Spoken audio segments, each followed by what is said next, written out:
Just a little midday update on the soybean harvest here in West Michigan. It's another beautiful day here.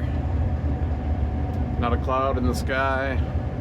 It's about 78 degrees, I believe. Soybeans are running around 11% moisture again today. They started the day out at 12, just kind of noticed it went down to about 11, 10%. We're moving right along at a pretty good pace today.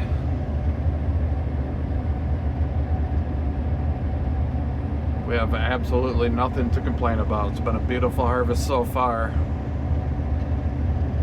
Hopefully it stays that way, because even after soybeans are done, we got a lot of corn to run. Have a good one.